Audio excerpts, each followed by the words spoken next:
Thanks for staying with us. Two guests you may not know yet. I want to introduce you to Meredith O'Malley Johnson, one of Jacksonville Young Democrats and Director of Communications for Duval Democrats. We're also welcoming back Mariana Mancuso, a social media expert and founder of the blog Political Hype. So wanted to talk some state politics here, even though that kind of brings in a national issue. U.S. Senator Marco Rubio was in Jacksonville this past week. Mariana, you say he's kind of in recovery mode because of his push for immigration reform. What does that mean? He is. Well, we saw when he was pushing for the immigration bill, he was unfortunately losing a lot of his conservative base as a result of it. And now he's trying to rally by being a staunch anti-supporter of Obamacare. Does that work? We're hoping so. Republicans are hoping so. Yeah, hopefully. I think that we are that far out from the 2016 presidential that he'll have time to repair the damage he did. Yeah, what do Democrats think about Marco Rubio? Because his immigration reform seemed to move a little out of the conservative realm there, right? Yeah, which it's nice to see some bipartisanship in the Senate, and they did pass the immigration bill, but it, looks like it's going to be a rough time in the House. So we'll see, but again, it shows that split that you're seeing in the Republican Party more and more. Yeah, let's talk about state politics in earnest when we come to the governor's job. So Governor Rick Scott looks like he's going to run for re-election. What about Democrats? We know that there's only one declared candidate for governor, and that's a year away. They're going to be right in the heat of a race here. Nan Rich is declared. Who's going to run? Only her? Someone else? I think that some other people will jump in that race. I mean, we've heard Charlie Crist, we've heard Alex Tink. But, Governor Rick Scott has been a pretty unpopular governor, so I think with any of those great candidates, we'll do really well. It's interesting. I think I saw a poll I want to talk about in a moment there.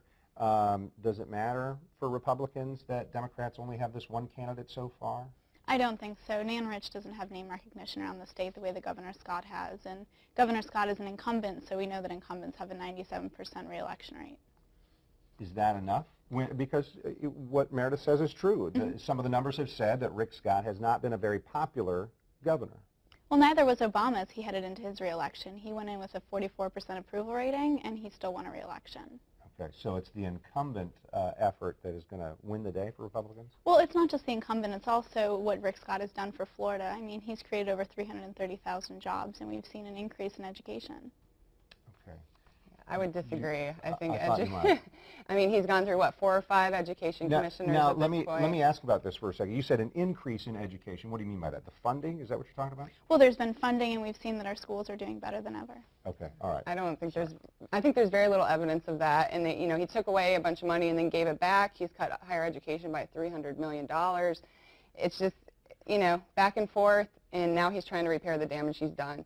And again, we see 4 or 5 education commissioners coming through under him. There's been no continuity on the education front. So I think he's really failed. So let's make sure that everybody's on the same page here. Let's talk about this. After less than 7 months on the job, Florida's education commissioner resigned. These were over allegations involving his previous job. Tony Bennett is who we're talking about. He took over in Florida back in January. He'd been Indiana's top education official. So earlier this week, the Associated Press reported that Bennett and his staff had worked to change the grade of a charter school run by a major Republican donor.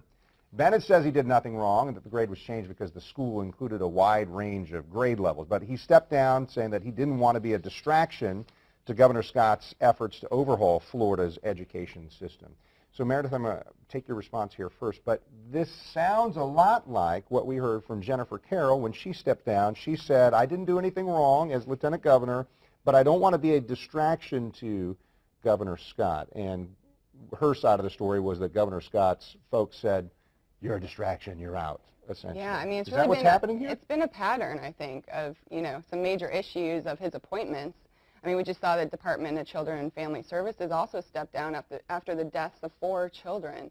So it's just a major issue. We've watched so many people come and go from this administration. I think it shows that a lack of leadership.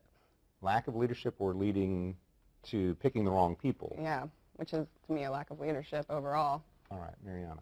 I think the biggest criticism with Governor Scott is that he's not a politician. He's a businessman. And that's one of the great things about him for Florida is that he's solving problems the way a businessman would, not the way a politician would, and that garners him a lot of criticism. Is it the right way to go? Is there an advantage to leading that way rather than as a politician? Well, I think we've seen politics happen, and unfortunately it's not helping America.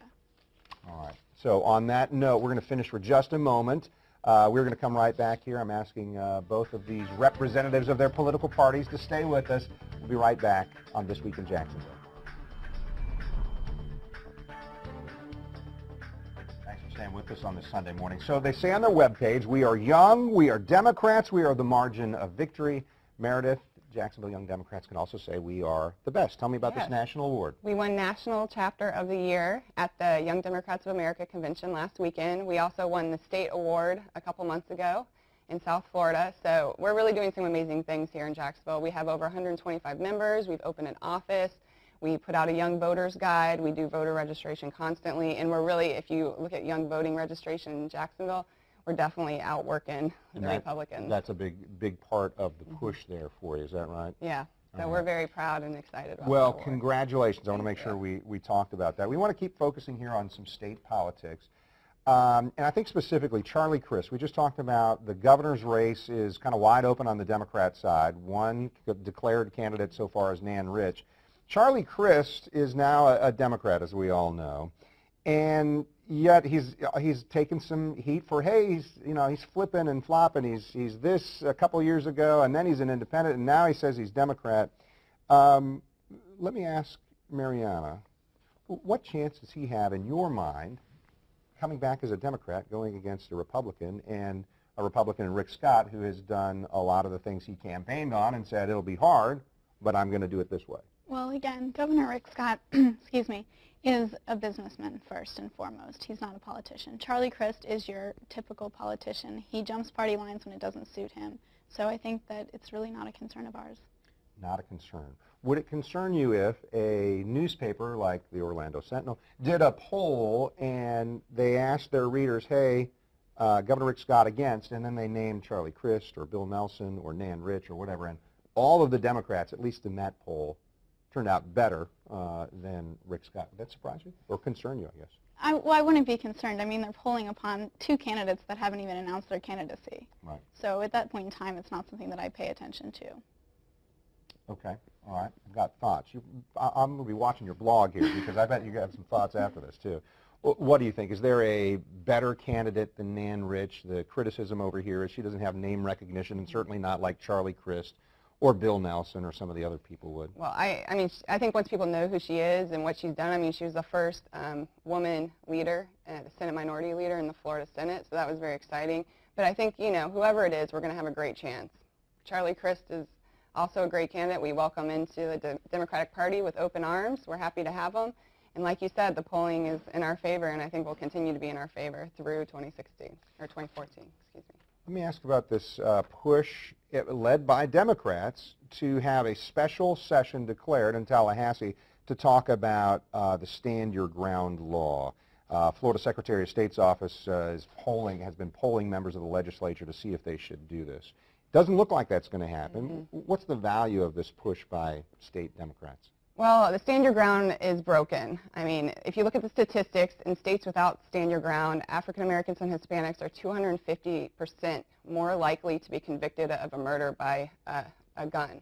In states with Stand Your Ground, it's 350% more likely to be convicted of murder with a gun. So I think those statistics are really startling. I think this is obviously a broken law that needs to be reformed. Because most of the legislators are Republican in Florida, most legislators are saying, no, we don't think it needs to be fixed or reviewed or what have you. What do you think about this?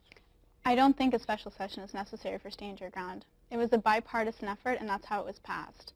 I think that if it's going to be visited, it would be visited in the fall, as Speaker Weatherford has indicated. Yeah. And Speaker Weatherford, Will Weatherford, has really supported what Governor Scott has said about this, right? Yes, he has, absolutely. And he said that he'll be reviewing that again in the fall session, but there's no need for a special session.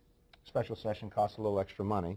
Would it be worth it to spend that extra money on this? I think it's been shown to be a broken law, and I think that it is important to revisit it now. If it isn't now, I really do hope it is in the spring, and that the Republicans will take a look at it and just fix the problems with it. All right, so final comments, last 30 seconds for you, and I'll get 30 seconds from you as well. Where does the state go between now and that election for a new governor in a little bit more than a year? Well, I'd like to see, a better education commissioner, first of all. Let's have some continuity here. Our schools are a huge problem in the state, so I think that should be our biggest priority, and also putting Floridians back to work. which our local mayor, I think, has been really supportive of and done a great job. Okay. What about you? Final 25 or 30 seconds? You know, I think from here until 2014 with the governor's race, I think all eyes are going to be on Florida. We're a swing state, and we can go either way, and we're looking forward to a really, really good shot. But I think that, you know, as my colleague has said, maintaining the focus on education Right. and keep Florida working, which we have Right. been under Governor Scott.